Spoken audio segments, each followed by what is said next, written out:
How do you do? We're about to unfold the story of Frankenstein. It is one of the strangest tales ever told.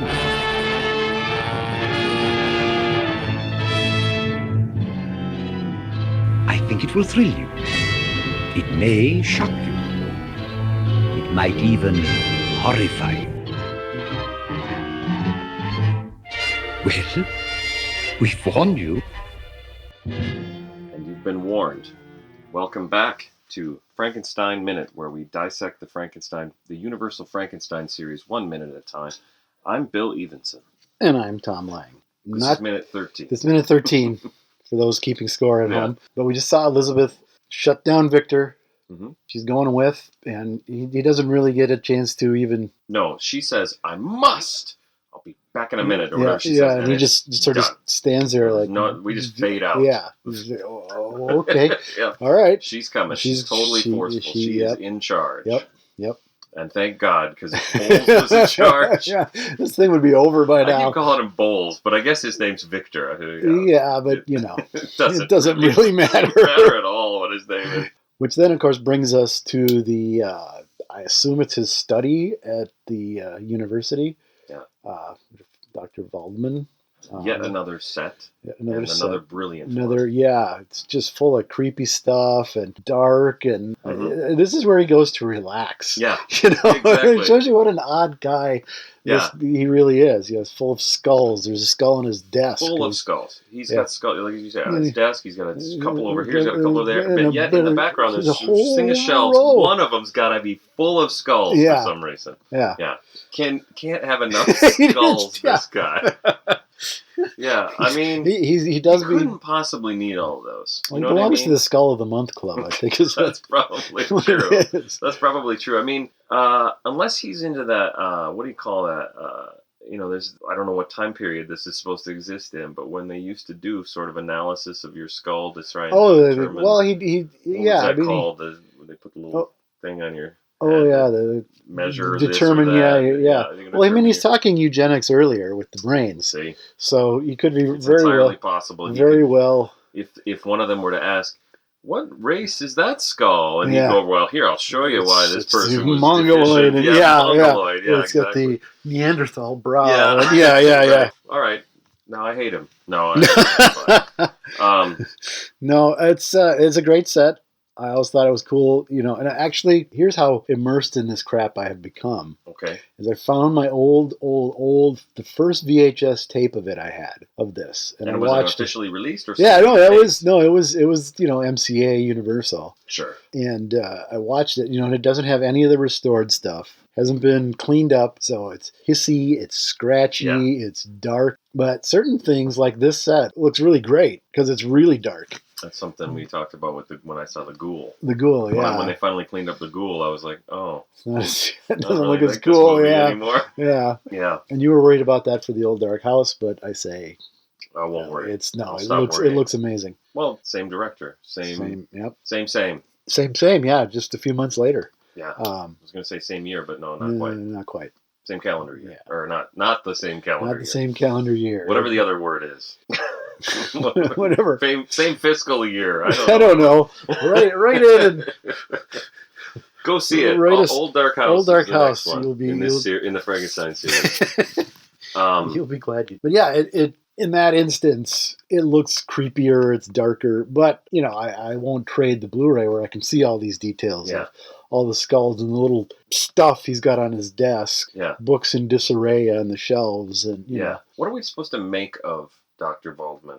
I mean, I think he's constantly surrounded. Well, so far, what we've only seen the second time we've seen him. He's constantly surrounded by creepy shit. Skulls and bodies, skeletons and brains, and what do you call it? Anatomical drawings all over the place. He's just constantly surrounded by it. He's a creepy weirdo, and he's the. I really mean it though, and so I'm sort of half kidding, but like I wonder if we're supposed to think he's a bit of a creep, and maybe.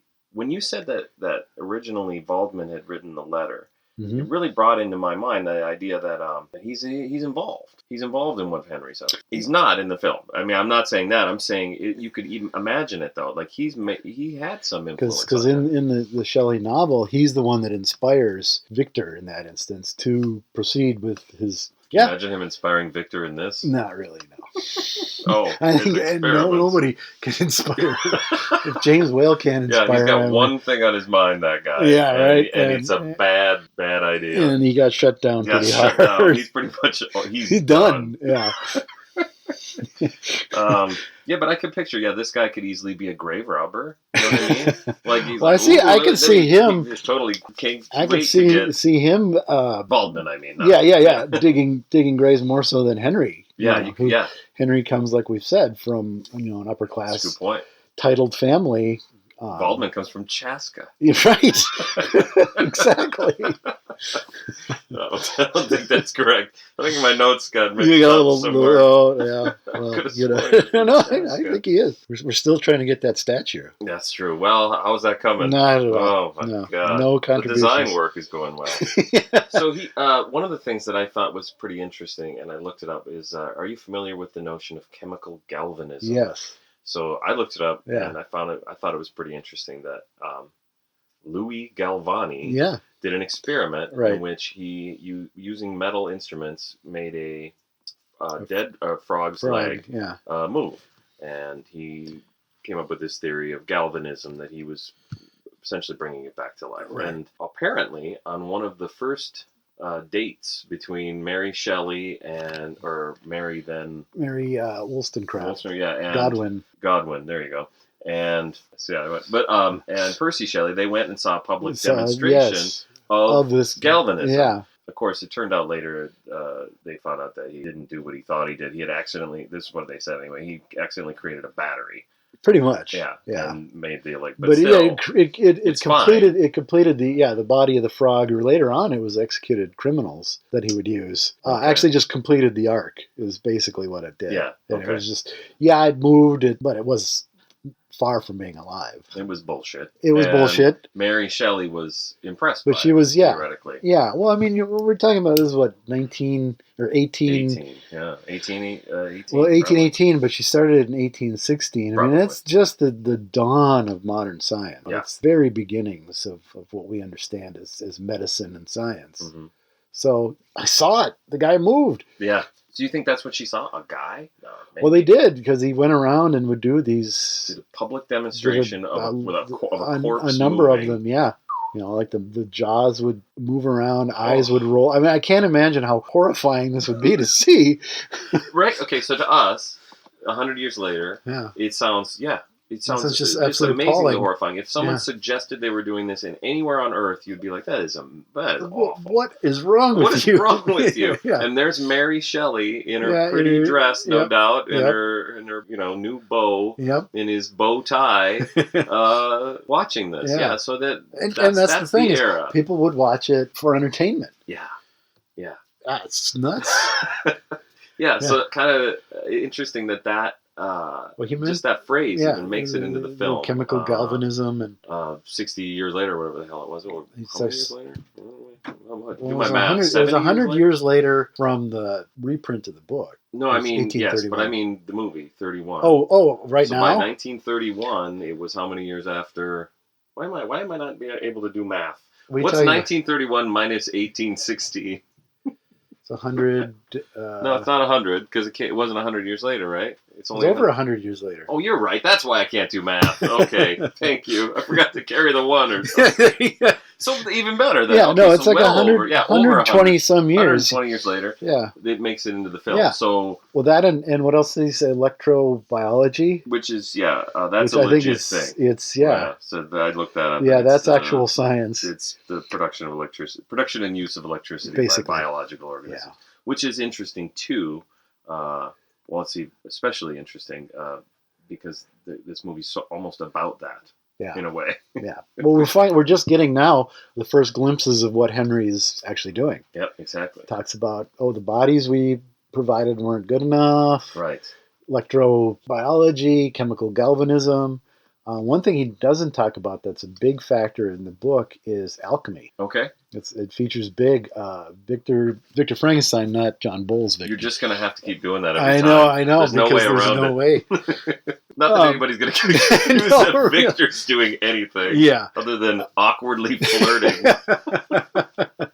Anyways. He's very inspired by people you've never heard of, but that were big. And, we're actually, by the time she wrote it, we're fairly largely discredited as alchemists trying to find the secret elixir of life, the philosopher's stone, the secret of eternal life, or restoring life, or bestowing life on inanimate objects. And it was bullshit. It was all just a bunch of nonsense. But it's interesting because we've given up on that as a notion, I think. Alchemy? Well, or bullshit. Restoring life. We certainly haven't given up on it. Don't go political. No, sorry. No, restoring life. life. Now we think of it, I think in Prolonging. 2018, we think of restoring life in the... zombies are a lot cooler than they used to be, I guess, basically. So that's the only way you can sort of imagine it. Right. And then there is some science about... You've read this story about the ants, obviously. Yeah. Is a worm or something that turns ants into zombies. Something like that, yeah. Which is pretty cool. It is cool. But that's, well, you know what that is? That's kind of like galvanism. It is, I guess. Because it just turns something into a moving thing. Yeah. Now, it doesn't restore automaton, life. Yeah. Yeah, I mean, I think the focus has certainly become more prolonging life than restoring. Extending it, yeah. And all the problems that go along with that, but we probably won't cover that in this not series. This time. We'll watch That's Life. more of a mummy thing. That's more of a mummy thing, or we could watch Life Returns. Yeah. Okay. So one of the things I think is interesting is Baldwin says that his theories were far in advance of our theories here at the university. Yeah. Which is just an interesting perspective for a scientist to take. He's saying, he's beyond us. Yeah, we did all we could. Yeah. But our theories here at the university, we're going to stay right here. Well, you're in advance of where we are. And we don't want anything to do. Yeah, we don't want anything to do with that. That doesn't seem like how science works. It's an odd perspective for Baldwin to take. It points out what I was going to say is that he's very conservative, very reactionary throughout the whole film. He's always kill it. Yeah, always. Frankenstein, look out! Well, he does. He also says his theories had reached an advanced stage, which he refers to as dangerous. Yes, his theories are dangerous. So the most advanced stage is dangerous. Yeah, there's no question in this guy's mind that you should stop. There's a limit. Well, and it brings up a point because where Frankenstein fails in the novel, every iteration is there are no checks and balances. He's not judged by a group of his peers. He's working alone. He's judged by Fritz. Yeah, well, and Fritz is like, yeah, hey man, that's cool. That's cool. Actually, we'll see a little bit more of that. Yeah. But in actual science, you need that sort of peer group review. It's like, is this really something you should be doing? Yeah. And he's not entirely wrong. No, he's not. Is what you're saying. There is such a thing as an advanced stage that's called dangerous. Yes. Absolutely. It's like he's pushing the moral and ethical boundaries. What is that thing that I'm going to sound stupid here. I was stupider than usual. But like that big giant spinning thing out in Europe where they're doing all these advanced... the centrifuge? Some centrifuge. It's like a centrifuge. What's it called? I'm going to sound stupid too because I can't think of it either. That science thing. Yeah, that science thing. Like there are some people that think that, they potentially can come up with something dangerous and destroy the universe. And I think, especially at this point. At this point, hey, bring it. Bring it. Bring it. I don't have to pay my taxes anymore. There you go. See. Yeah. Well, no. He's not unreasonable in saying, "Put on the brakes here." Especially here. Yeah. Let's think about what you're doing. But yet he's casual about. Well, we couldn't give him the bodies he wanted. You found them elsewhere. Yeah, right. He's pretty casual about that. He is. Yeah. That's this. We did. I was gonna say we did all we could, but he doesn't even really go there. He's just like, whatever. Beyond us. Yeah. And he left, so Henry does not have a degree, so technically he's not Dr. Frankenstein. Ah, interesting. But you always see Dr. Frankenstein, and he's not. He doesn't have a degree. I don't believe Victor in the novel finished his degree either. Okay. Yeah, he had no time for that business, probably. He was too busy robbing graves. So he and I are similar then. Yeah, me too, because I never finished mine either. So. All right, I feel better about Just that. don't want to know what I'm doing in my basement. So, yeah. So, one of the things I noticed, honestly, I noticed something when we just watched it. Just which was, now. we watched the minute Epiphany. every time. Yeah. And one of the things I like about this minute and all the minutes in this time period is watching John Bowles and what he's up to. And so this Or not. It's just something that it's become almost an obsession for me. So it looks like Whale sat him down and said, you just can you just stick your hand on the book or something? He's just kind of leaning on a book. Just give me something. Just do anything. So then they give him. He gets one line, I think, in this minute, maybe. But this is the one that stands out. It's changed as a result of his work. Yeah. And he delivers it immediately, almost steps on Van Sloan's line, which is just stupid. But what I didn't notice until this minute was Elizabeth looks at him a couple times, and I almost laughed one of the times because he says something. I can't even remember what Baldwin said now, but it's something worrying to Elizabeth. And she just looks over at Bowles. Nothing going on there. Looks back. Then later she says, "How? And then she looks over at Bowles again. Nothing. Yeah. It's just nothing. She's trying. Yeah, he's the commissary opening. Okay, so you didn't see this on the podcast, but Tom just looked at his watch, and that's why he's got his arm up like that. He's looking at his watch. Oh, we got to catch that carriage back to wherever they're from that they never say. The last train out of Goldstadt. Yeah. Well, there again, it points up in the last minute where it's like, oh yeah, by the way, I bumped into him 3 weeks ago. That's true. That's right. Here she's worried sick about Henry, her fiance, supposedly his best friend. But I think it points out the love triangle thing that's only briefly touched upon, and it's just enough. Yeah. Thank God there's not more of it, because we'd have more of John Bowles. It would be so sad to think that, I guess there you go. That's kind of what we've been talking about is, and last week too, was we're admiring Mae Clark's performance, and I'm admiring the character of Elizabeth. Yeah. We don't want to see her even consider it for a second being stuck with this goofus, yeah. Like, honestly, even just that line that he says kind of shuts down what's going on in the scene, because he says changed as a result of his work, and Baldwin's like, work. What else have I been talking about for 10 minutes here? Yeah, it's almost like if Rosalind Russell had ended up with Ralph Bellamy and His Girl Friday. What a tragic ending that would have been. It's the same thing here. Did they ever consider that? Well, he's her fiance at the beginning, right. and that could have gone so bad. I'm thinking about that because I don't even remember him in that movie barely. Yeah, I guess I do. Yeah, he's sort of the catalyst. He's sort of the MacGuffin, I guess. He's the MacGuffin. Yeah. It's kind of Ralph Bellamy sort of. That's Ralph. Here's spent an entire career being a MacGuffin. Kinda. So when you mentioned his name, I'm like, that's Ralph Bellamy? Like, I don't remember him when I think of His Girl Friday. I don't think about him. Trading Places, or I think about him. Wolfman, Ghost of Frankenstein, Wolfman. Yeah. But no, I don't think about him being in that movie. Like, you're like, oh God, that is him, isn't it? Yeah. It's like John Bowles. Well, see, I think if Ralph Bellamy had played Victor, it would have been a much more interesting part. Probably true. I think he would have actually brought something to it. He delivers his lines correctly. At least leans on things. Looks interested in what's happening. He's totally checked out. He is. No, I've watched this movie an unhealthy amount of times since we started this, and every time it's a new adventure in what are you doing? Why are you in this? Why didn't Whale recast this role? Yeah. Of any part in the whole thing. That would be it. Yeah. I can't think of anybody else who comes off as poorly. Mm-hmm. And the guy's billed third. Yeah. And Whale was given Dwight Fry and Edward Van Sloan, but after that, I think it was up to him. Well, I think that Bowles, was up to him. It was all up to him, but I think Bowles came as part of it too. And again, it's probably a part he didn't really care about. So that's fine. Just sit there. But you don't see that Can happen. You get a book and put a book on this table so he has something to do. Yo-yo. That'll make him interesting. Yeah, you don't see that in any of the other Whale horror you don't movies. See that in Old Dark House. Old Dark House. There's Invisible no John Man. Bowles in that. Yeah. Yeah, I mean, there's really no. Even what's his name? Kemp, the schleppy friend that turns him in Invisible Man. He ends up murdering. I haven't seen it in a while. I haven't seen it in a while. He was like his former partner, and he goes to his house to seek refuge. See, that's one of those where I remember it. I don't remember. Yeah. Kemp calls the cops on him. Yeah. Even that guy, and I can't think of the actor, Yeah. but he's better Than Bowles than this slab of beef sitting there. But this is okay. With his, so maybe this is a progression for Wales. I'm getting Wells and Wales. But Whale, I don't know.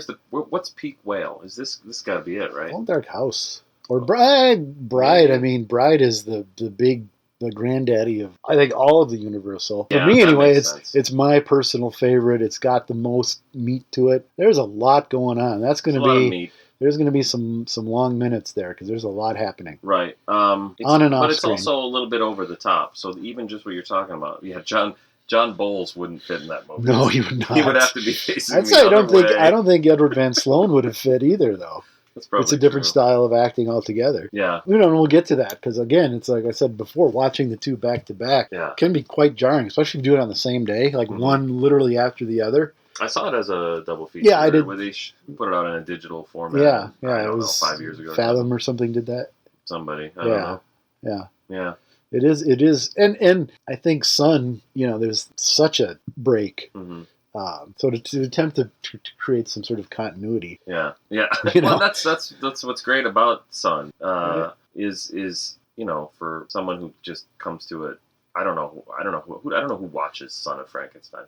You know what I mean? Like you hear Frankenstein and Bride of Frankenstein, and if you're a film nut, you're probably like, that's enough. I'm good. I don't need to dig deeper into this. But so you get any deeper, and then you plug in Son, and you're like, wow, this is great. I guess we'll talk about that in a few years. Well, but it's the only way to do it, I guess. Is. And that's one of the things that makes Bride of Frankenstein great is they not trying to recreate. Right. Well, I think, I always looked at it, not to belabor the point, but we already have. So, what the hell? It's a podcast. I think that's what you're supposed to do.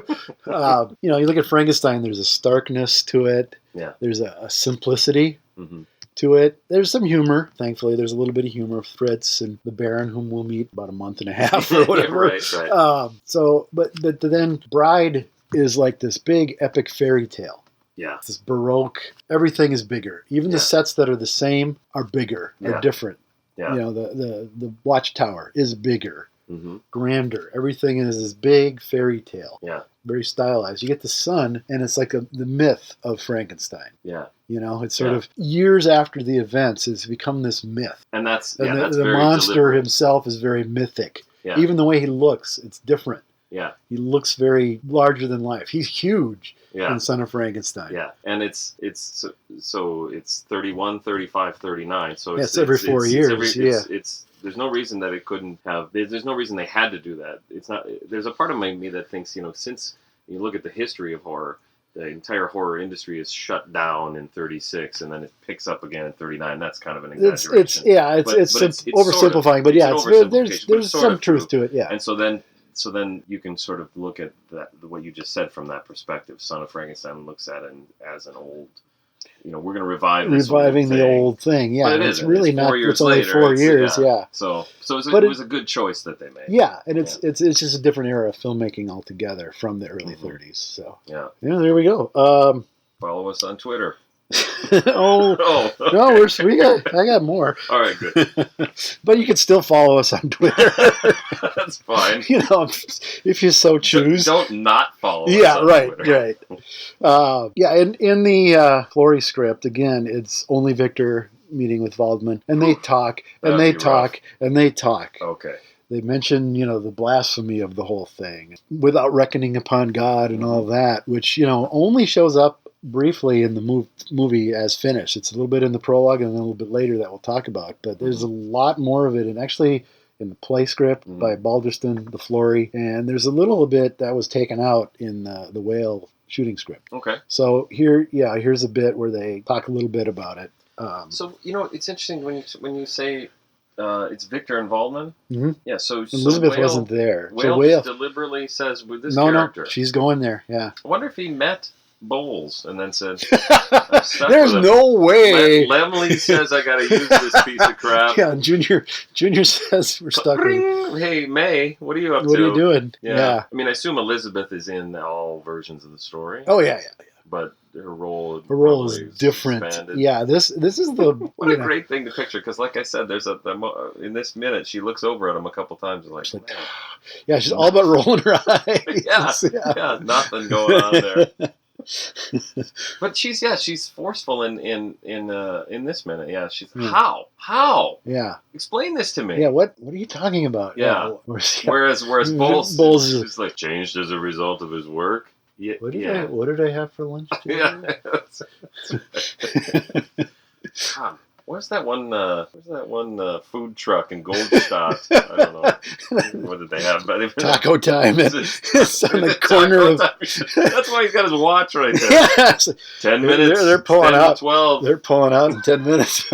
Get over there. Those are good tacos. I don't care what anybody says. Goldstadt has the best tacos. The best tacos in Europe. Not counting Spain. Or Portugal. Portugal. Kind of maybe the worst tacos. I know where Goldstadt is. Maybe it's in Spain. I'm going to guess Spain. It is Germany. Yeah. Okay. It is Germany. It is Germany. We are in Germany. Yes, because I have a note about that for the next minute. Okay. Which we certainly could move on to, because I think we've beat this one. Yes. All right. Follow us on Instagram. And, but don't follow us in person. It's kind of creepy. That's all.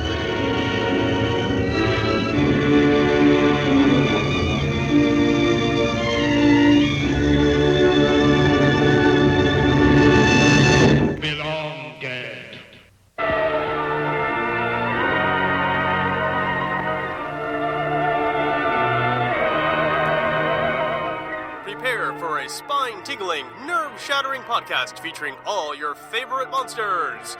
You won't believe your ears when you listen to Monster Kid Radio. Here are your hosts, Derek M. Cook, and his ever-rotating stable of guests discuss your favorite classic and sometimes not-so-classic monster movies. Subscribe to Monster Kid Radio through iTunes or Stitcher, or visit MonsterKidRadio.net before the next weekly episode of Monster Kid Radio. Go through the archives for interviews with Sarah Karloff, Victoria Price, and Joel Hodgson. Listen to discussions about movies like Creature from the Black Lagoon, Island of Terror, and King Kong. And don't forget convention coverage from Monster Bash and the H.P. Lovecraft Film Festival. Classic monsters, modern talk, and the head of Rondo Hatton. Only on Monster Kid Radio.